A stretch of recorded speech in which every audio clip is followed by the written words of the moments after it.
Jadi kamu juga ingin membuat jurnal, tetapi merasa sudah terlambat karena sudah tahun 2025? Berikut ini saya bagikan alasan-alasan saya mengapa saya mulai membuat jurnal walau sudah tahun 2025. Yang pertama, karena saya sudah mulai bosan dengan sosial media.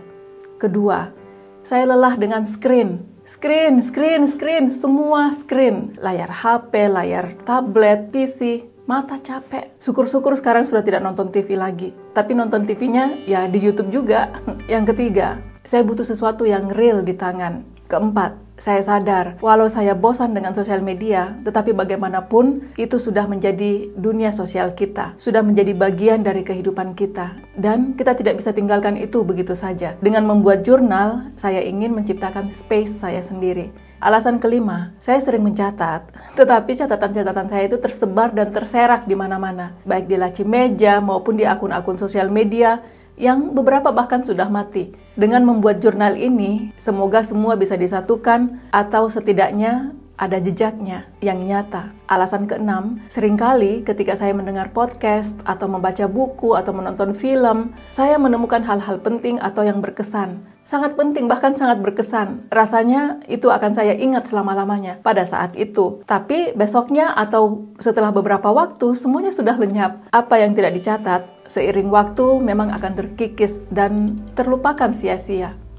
Alasan yang ketujuh, saat ini umurku sudah hampir setengah abad. Kurasa dalam tahun-tahun mendatang, jangan-jangan saya sudah tidak kuat lagi atau tidak betah lagi di dunia digital. Atau mungkin dunia itu akan dipenuhi anak-anak muda, para influencer, AI, robot, dan atau dikendalikan oleh orang-orang bermodal saja.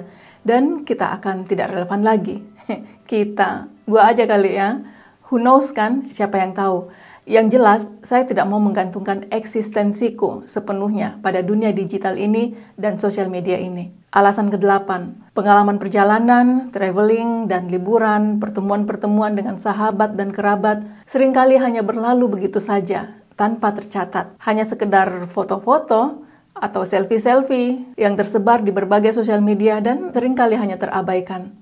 Alasan kesembilan, dulu semasa remaja, sampai sekitar umur akhir 20-an, saya itu suka menulis buku diari. Setiap tahun saya jajan buku diari. Ada yang pakai kunci gembok segala. Sekarang mungkin masih tersimpan di rumah orang tua saya di Makassar. Lucu sih. Banyak nama-nama anak orang di dalamnya. Yang rasa-rasanya kalau dibaca kembali, itu kayak, kok bisa-bisanya ya? Kok bisa-bisanya sih aku sampai nangis-nangis gara-gara anak-anak itu. Alasan ke-10. Saya setuju kalau orang bilang menulis menolong kita menghadapi problematika hati dan bahkan mungkin membantu kita melewati masa-masa kehidupan kita yang sulit, yang gonjang-ganjing dengan tetap waras. Kalau kata anak zaman sekarang, untuk menjaga mental health.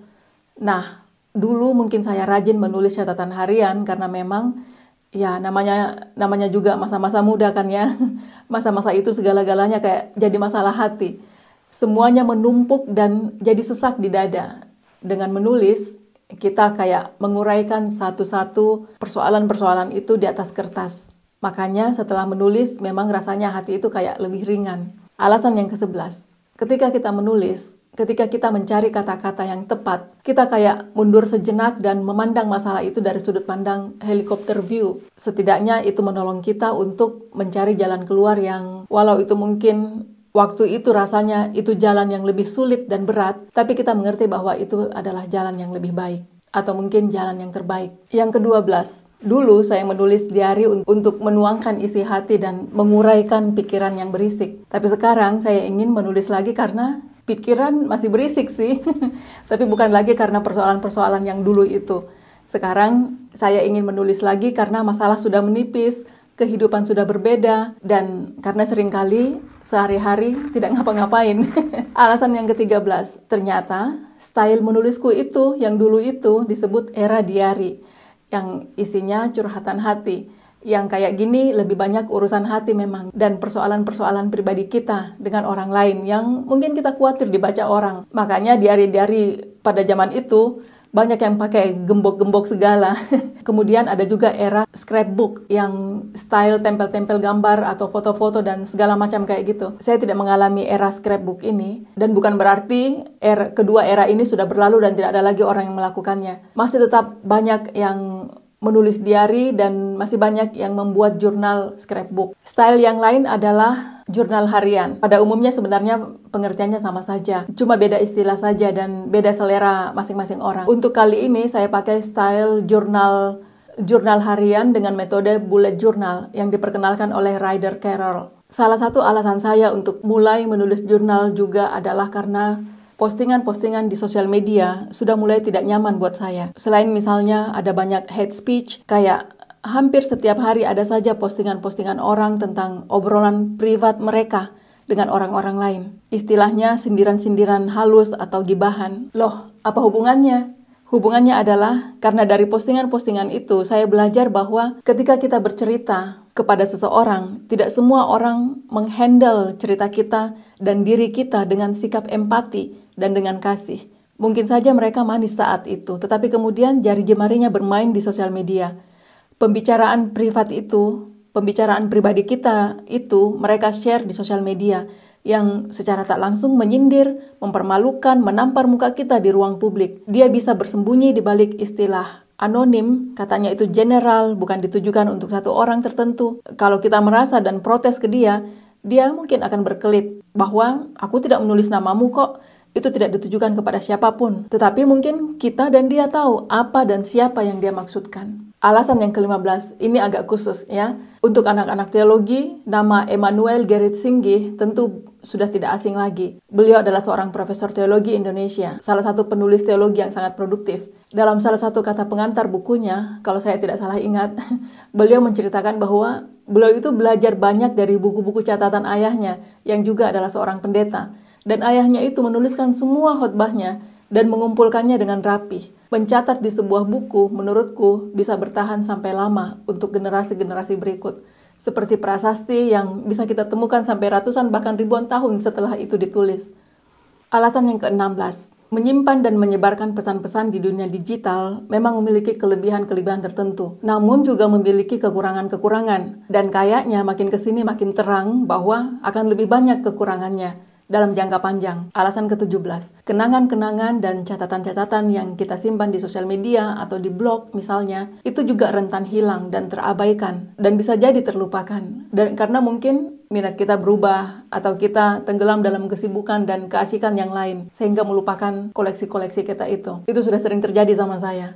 Yang ke-18, platform sosial media bukan milik kita. Kita bisa saja kehilangan akses, kita lupa password, atau akun kita disuspend, diambil alih orang tak bertanggung jawab, atau platformnya sendiri yang bisa saja tutup. Lalu semua yang sudah kita koleksi lenyap begitu saja. Kalau sudah begitu kita bisa apa? Kan bukan milik kita. Kita hanya pengguna saja. Bila kita menulis di buku jurnal seperti ini adalah milik kita sepenuhnya. Alasan yang ke-19, ketika hidup kita banyak drama, hidup kita sedang dilanda badai, mungkin kita ada alasan untuk menulis jurnal atau menulis diary. Bila semuanya sudah berlalu dan hidup kita sudah tenang dan damai, mungkin kita sudah berhenti menulis. Karena kayak tidak ada lagi apa-apa yang bisa kita ceritakan. Tidak ada lagi apa-apa yang bisa kita tuangkan. Dengan memulai kebiasaan menulis jurnal, kita terdorong untuk menemukan makna dalam hal-hal kecil. Kita terlatih untuk menemukan keindahan dalam kegiatan sehari-hari kita yang mungkin tampaknya biasa saja. Dan kita terlatih untuk menemukan alasan untuk bersyukur